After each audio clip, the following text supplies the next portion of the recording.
periprotético, o outro vai dizer que é transprotético, que é ali na periferia do anel, então, dos folhetos. Então, você fica meio na dúvida em relação à origem desse jato. Tá?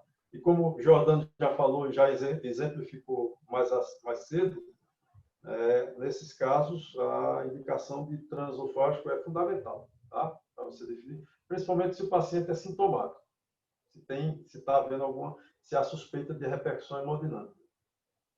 Então, vejam aqui no mesmo paciente na posição apical 4 câmaras, um jato central. Né? A gente diria, eu, pelo menos, vendo essa imagem, eu diria que é um refluxo transprotético. Né?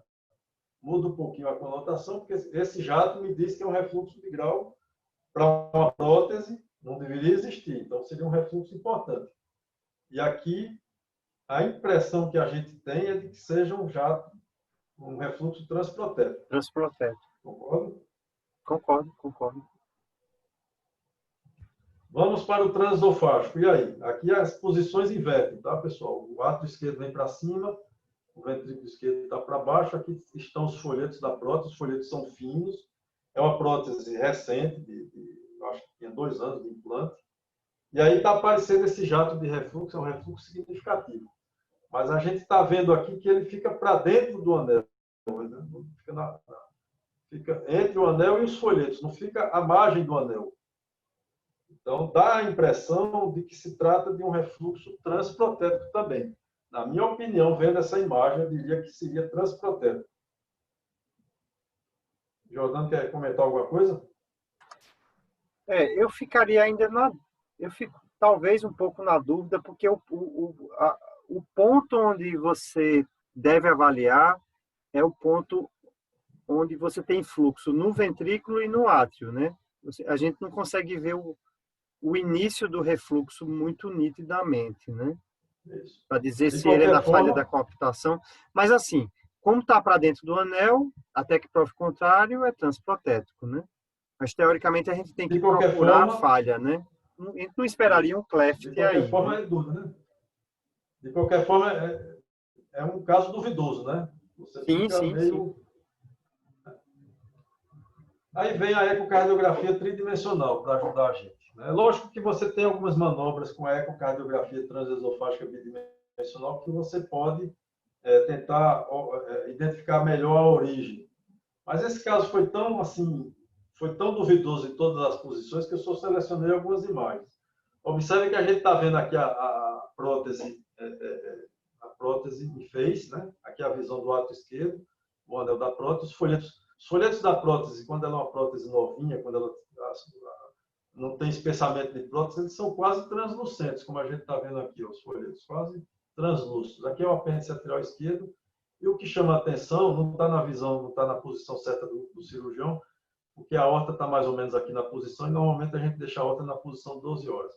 Mas a gente observa que tem alguma solução de continuidade aqui, ó, nessa região periprotética.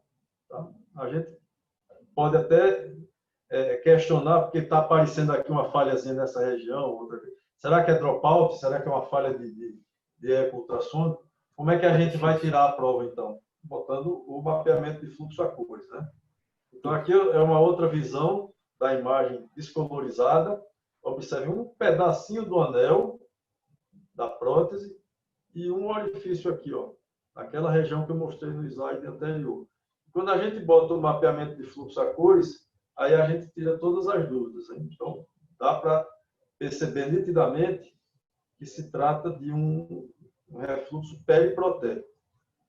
E qual é a importância disso? Você pode me perguntar, mas se fosse transprotético ou periprotético dessa magnitude, não seria cirúrgico se o paciente tem repercussão hemodinâmica?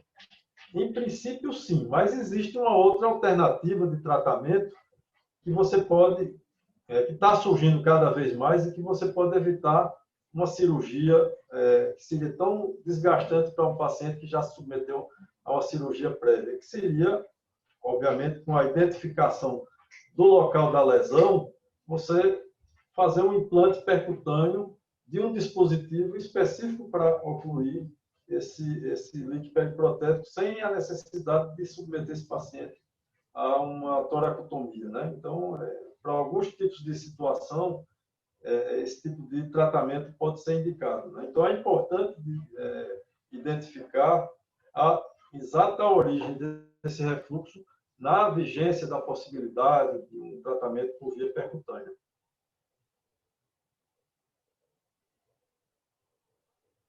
Jordano quer falar alguma coisa ou alguém mais? Perfeito, perfeito. Essa questão aí é fundamental, principalmente se você tem acesso, né,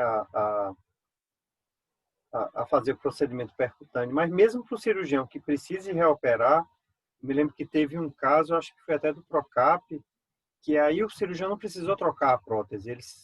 Ele abriu e fez a rafia do local, né? Ele já entrou com uma proposta cirúrgica diferente de que ter que fazer uma troca de prótese, né? Mesmo quando você não tem. Bom, tu queres voltar para a sua tela ou quer que eu continue, Jonas? Não, pode continuar. Na verdade, a maior parte eu já tinha apresentado, tinha outras coisas assim, mas que não são tão frequentes. Eu coloquei mais raridades. Bom, o mais interessante é isso aqui mesmo, que a gente está falando agora. Existem muitos exemplos de pitfalls, né? Se a gente for mostrar todos aqui, a gente vai passar a noite toda aqui. Vai ficar entrando e saindo do Zoom várias vezes. E, obviamente, a gente escolheu algumas coisas mais práticas que a gente vê no dia a dia, né? Com mais frequência. Então, a endocardite é um desses casos que a gente pode analisar como armadilhas, digamos assim.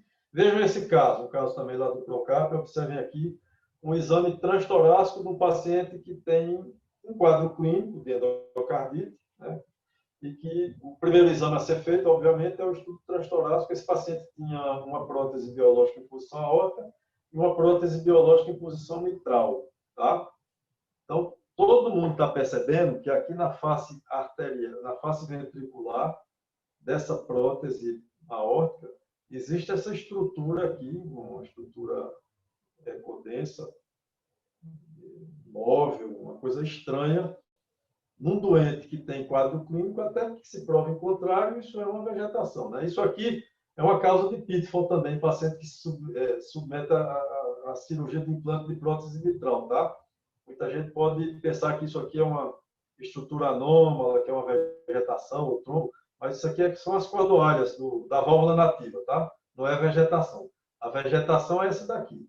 Então está definido, nesse caso, uma vegetação pelo estudo transtorácico. A pergunta que eu faço é, baseado nesse achado ecocardiográfico, no doente que tem quadro clínico, você pode afirmar com segurança que se trata de uma vegetação numa prótese aórtica, cabe estudo transesofágico para esse paciente, já que você já tem um diagnóstico aí?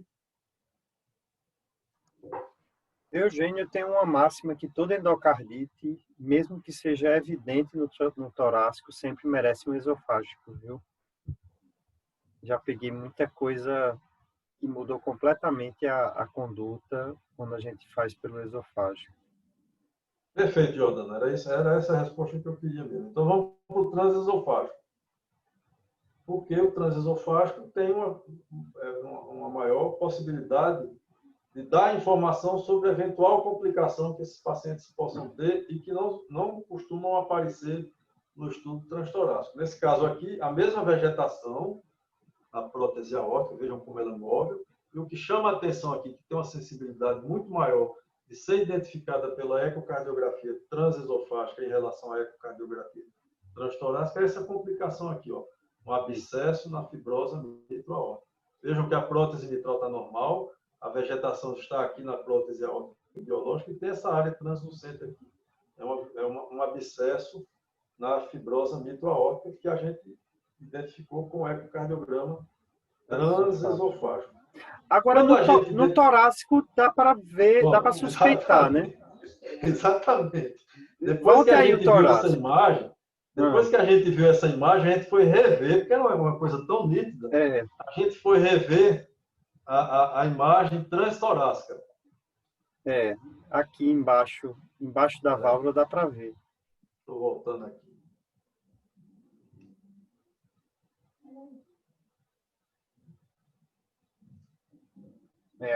Aqui embaixo, né? Aqui, tá? Mas aí, Jordano, na hora a gente não foi capaz de dizer isso, né? E aí, quando a gente viu isso aqui, a gente só prestou atenção quando a gente viu a imagem transesofágica. Exatamente. Você suspeitou, mas não disse, Jordano. Não, falei não, falei não. Quando você foi passar o slide, eu fixei aí, mas já tinha passado o slide, não posso nem, não posso nem falar De nada. qualquer forma, é uma imagem que fica em dúvida e a gente só esclarece melhor com a É, ecocardiografia transesofágica. é Tá bom? interessante jogar o colo aí, né? Porque se for um Não, abscesso não tem a roto, vai imagem do ter colo, mas fim. eu já adianto que não tem fístula, não. A gente Tinha não. bota o colo aí para ver se tem fístula, não tinha, não. Tá? Então, já desde de 1994, o professor Candélia já colocava aqui numa publicação bem antiga que as principais indicações de ecocardiograma transesofágico na endocardite infecciosa. Quando há hemocultura positiva para Staphylococcus fungos, porque esses patógenos são muito virulentos, causam complicações, e que muitas delas são visíveis apenas pela ecocardiografia transesofágica. Quando há acometimento da válvula aórtica, independentemente do germe, pelo potencial de complicação também, dentre eles o abscesso da fibrose mitral-aórtica, infecção de dispositivos intracardíacos, como catéteres, cabos de marcapasso, próteses valvares também, né? Mandatório o estudo transesofágico, porque esses dispositivos causam muita hiperrefringência e podem mascarar a visualização de uma vegetação ao estudo transtorácico. Então, essas são as principais indicações que estão presentes em todos os guidelines também. Como os guidelines também, o mais recente, Jordano, preconizam a indicação de ecocardiograma transesofágico para qualquer tipo de endocardite, como você mencionou, mesmo sendo diagnosticada pela Pelo tórax. ecocardiografia transtorácica. É, Esse é outro exemplo. inclusive, Eugênio, se o paciente tem indicação cirúrgica, é fundamental, porque o cirurgião ele vai programar. Se você tiver, por exemplo, uma situação que possa até mudar o tipo de cirurgia que você vai fazer, dependendo da complicação, é importante que você tenha a imagem do esofágico para o cirurgião, né? Isso, exatamente, sem dúvida. E o cirurgião já exige, só opera se É, tiver o transesofágico. é.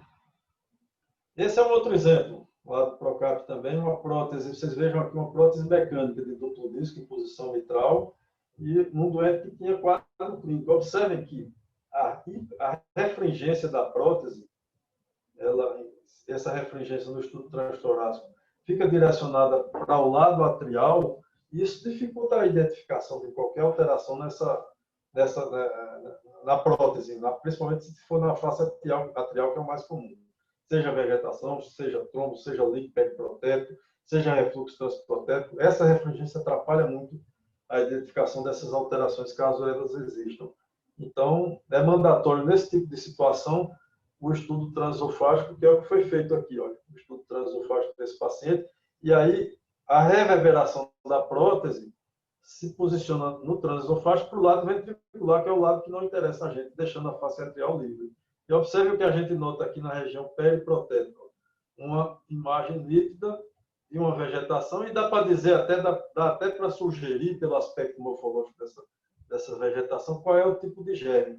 Se vocês observarem nos livros, o aspecto em couve-flor, como parece essa vegetação, sugere que seja doença micótica. E, na realidade, a cultura comprovou tratar-se de cândida. Observe aqui. Essa imagem, vou voltar para o transtorácico, a gente não consegue visualizar, não conseguiu visualizar, porque ela fica, a refringência da prótese, na face atrial, onde está a vegetação, impede a visualização dessa vegetação. Olha como fica nítido aqui no estudo transesofágico. Tá?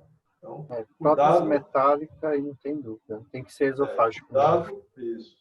Cuidado nesse tipo de paciente que tem prótese mecânica, quadro clínico, e você não identificar a vegetação e dizer no laudo que o paciente não tem endocardite. É muito arriscado isso, né? É melhor você dizer que não visualizou e sugerir o estudo transesofágico do que você colocar na sua conclusão a ausência de vegetação. Então, tem que ter cuidado. Isso é uma tremenda de uma armadilha. Isso aqui a gente vai pular, porque isso aqui são os critérios. algumas coisas que fazem diagnóstico diferencial de endocardite, que são muito frequentes no dia a dia. Por exemplo, essa é uma situação razoavelmente frequente, pacientes que têm uma prótese mecânica aqui. Aqui já é o estudo transesofágico. E você pode muito bem inferir que essa estrutura aqui pode ser trombo, né? O que vai diferenciar, aliás, vegetação. O que vai diferenciar, já que a imagem é parecida entre trombo e vegetação, aqui tem um dado importante. O quadro clínico é que define isso aí. O trombo geralmente é numa fase aguda e o doente chega, às vezes, até em edema agudo de pulmão. Não apresenta um quadro arrastado como é o da endocardite infecciosa, mas o tipo de imagem parece pode ser muito bem confundida com vegetação. Então, atentar sempre para o quadro clínico nesses pacientes. Na realidade, isso aqui era um trombo. Tá? Algum comentário, Jordano? A questão do aspecto, né, um pouco menos refringente, heterogêneo, pode sugerir um pouco mais para endocardite do que para trombo, mas na prática a gente tem muito cuidado para não ser taxativo, sem ter o dado clínico, né, para definir. O quadro clínico é fundamental, como é fundamental nessa outra situação. Você tinha até um caso parecido, né, Jordano, para mostrar aí, ó. Sim. Uma prótese mecânica também em posição vitral, aqui é o estudo transesofágico. Vocês estão vendo aqui várias estruturas filamentares aqui balançando. Evidentemente, se esse paciente não tem quadro clínico de endocardite, não tem isso, você não pode dizer que isso é vegetação. Né? Isso pode ser estrendes, que são fibrinas, são coágulos de fibrina que se projetam aí no anel da prótese e podem muito bem confundir tanto o ecocardiografista como o clínico pensarem que isso se trata de uma vegetação, mas valorizar o quadro clínico. Essa aqui é uma outra situação também, ó. É uma imagem zoom do estudo transesofágico. Aqui a válvula aórtica, a cúspide não coronariana, a cúspide coronariana direita, a aorta ascendente aqui, ó. Observe uma estrutura aqui bem hiperrefringente, que pode confundir com vegetação também, principalmente uma vegetação mais antiga. Mas não é. Essa estrutura pode ser vista também pelo estudo transtorácico. Isso aqui é um fibroelastoma papilífero. É um tumor benigno que acomete um endotélio, qualquer parte do endotélio do coração, mas é mais frequente no endotélio valvar. E, obviamente, que para você dizer que isso é uma vegetação, você tem que ter o quadro clínico associado. Realmente, uma imagem dessa, com paciente com clínica de endocardite, eu não iria pensar em fibroelastoma, né? Não, sem dúvida. Se tivesse clínica de endocardite, a primeira hipótese seria vegetação, né? Mas aquilo que a gente já comentou, tem que ter a clínica associada. Uma outra situação frequente, essa pequena estrutura filamentar no plano de coaptação das cúspides da válvula aórtica. Muitas vezes é identificada pelo estudo transtorácico também, que pode confundir com vegetação, mas, mais uma vez, a gente enfatiza, tem que ter quadro clínico associado. É muito comum isso em idosos, não é que seja muito comum, mas não é infrequente, que são as excrescências de Lambio. Fibrinas também, por lesão do endotélio no plano de coaptação. Quando a imagem é boa no torácico, você vê com relativa frequência, né? Não isso, é uma coisa... em idoso, né, Jordano? Então, lembre-se desse termo, excrescência de Lambio. Isso. Ela é tão fininha, ela chama a atenção de que, se você for medir a espessura dela, é menor do que a espessura da própria válvula, né? Exato. Bem interessante. Trombotumor também causa muita dificuldade, mas existem algumas pistas. Vamos lá, para essa daqui. Apical 4 câmaras tem uma estrutura imóvel, balançando, dentro do átrio direito. Ave Maria. Eu acho aqui, nessa imagem, Jordano, tanto faz você dizer se você... por essa imagem só, obviamente... Por essa imagem aí, que eu já vi tumor prolapsando, assim como o trombo, que não decidiu se fica aderido ou se solta, né? Por aí não dá para definir, não. Exatamente, também acho. Vamos para outras posições. Aqui eu estou na subcostal, a posição subcostal. E vejam que a janela não é boa, o coração a gente tem dificuldade de ver, mas dá para perceber, tem um detalhezinho aí que a gente percebe, se você prestar atenção. Tem uma massa aí no fígado.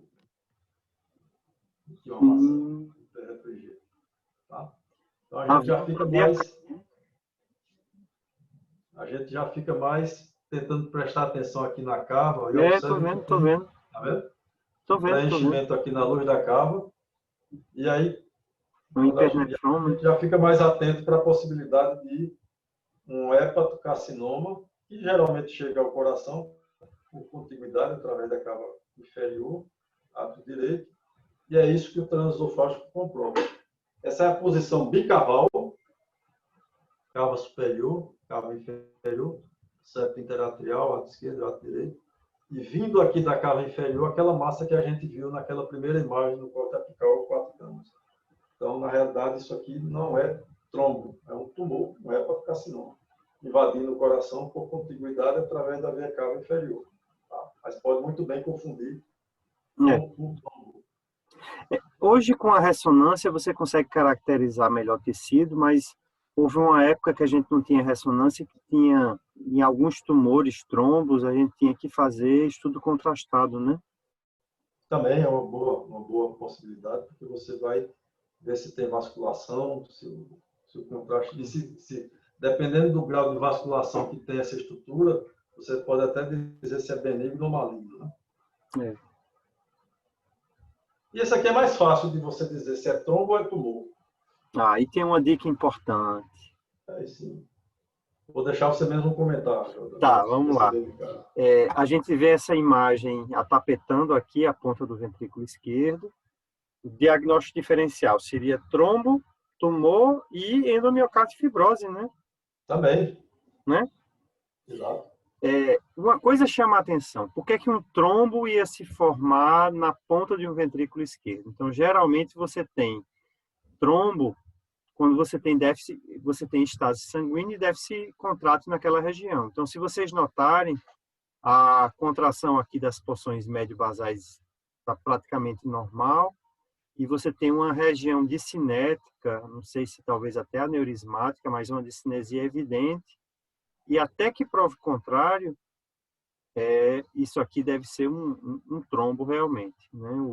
A característica ecocardiográfica para diferenciar, né? O eco para diferenciar é muito difícil, mas o fato de você ter uma discinesia associada a essa imagem aqui fala muito mais a favor de ser um trombo do que ser um tumor. Exato. E se você, para pensar em endomiocárdio fibrose, a densidade seria um pouquinho mais ecogênica e você teria aumento do lado esquerdo, né? Porque você tem uma doença restritiva. Então, mas a imagem pode muito bem confundir, sim, sem dúvida. Eu acho que é só, viu, Jordano? Tem outra aqui. Doutor Djaí está colocando aí que ele nunca pensaria em endomiocárdio fibrose, já que a contratilidade ela está mantida, né? Apesar de que, sinceramente, viu, doutor Djaí, eu já peguei endomiocárdio fibrose que eu fiquei na dúvida em relação à contratilidade, mas átrio grande e esse padrão de fibrose, né, mais ecodenso, acaba falando realmente mais a favor de endomiocárdio fibrose. Aqui é uma outra imagem, quer dizer, de um caso parecido. Aqui é uma imagem em zoom da região apical. Tem uma acinesia nessa região apical, uma estrutura céssio e outra pedunculada aqui também. A gente, pelo conjunto da obra, né, a gente vê que tem uma região aqui acinética, uma região que tem fluxo lento, então está propícia a formar trombo.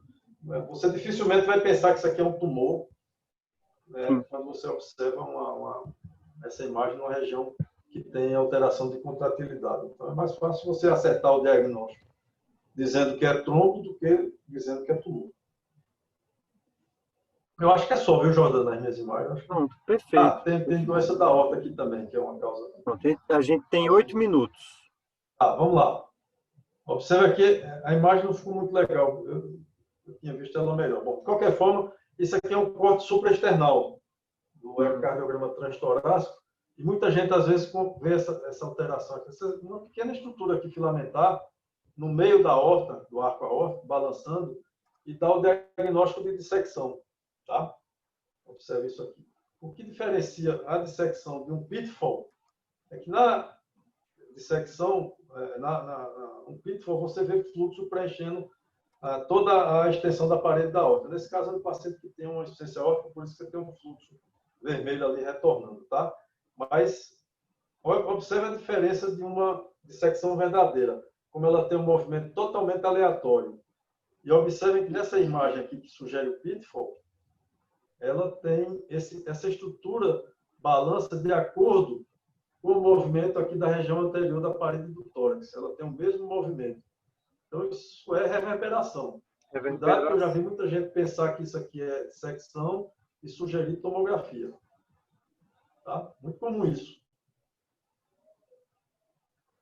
Então, a dissecção é assim, é totalmente aleatório.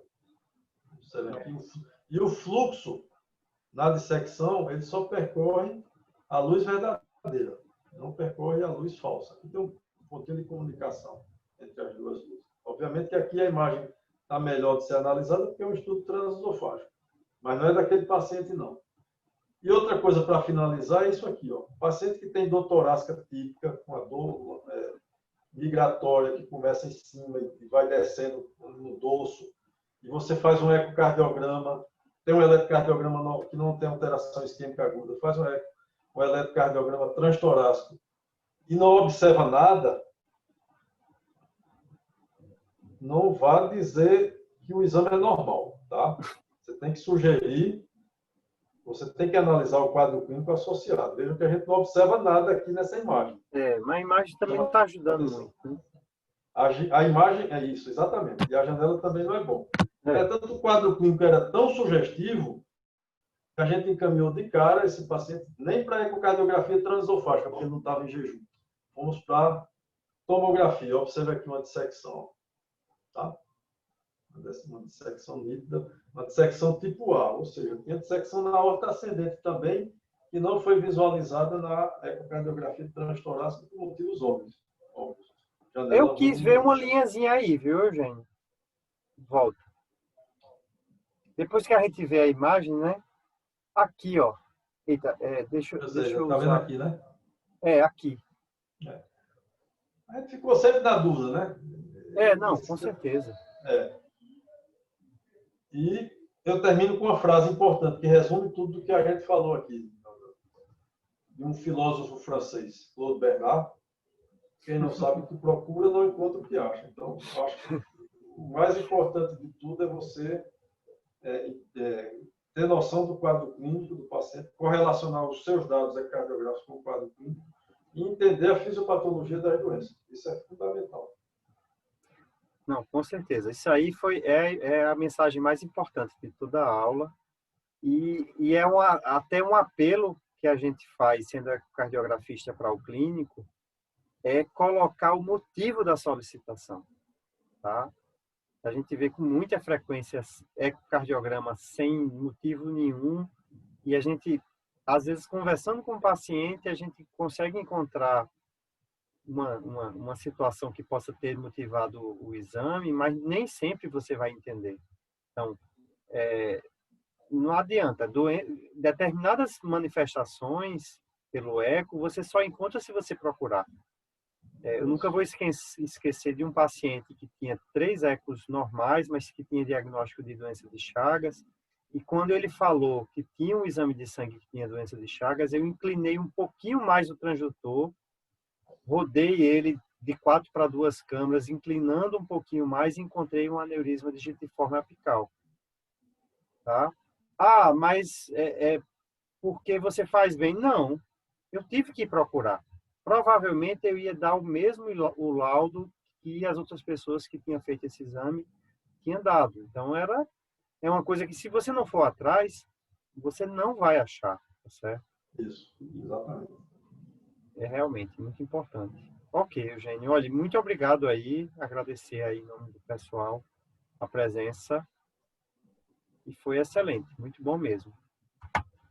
Obrigado, Jordano. Obrigado a todos também. Foi ótimo. Tá. Abraço aí para todos. Tchau, abraço. Tchau, tchau.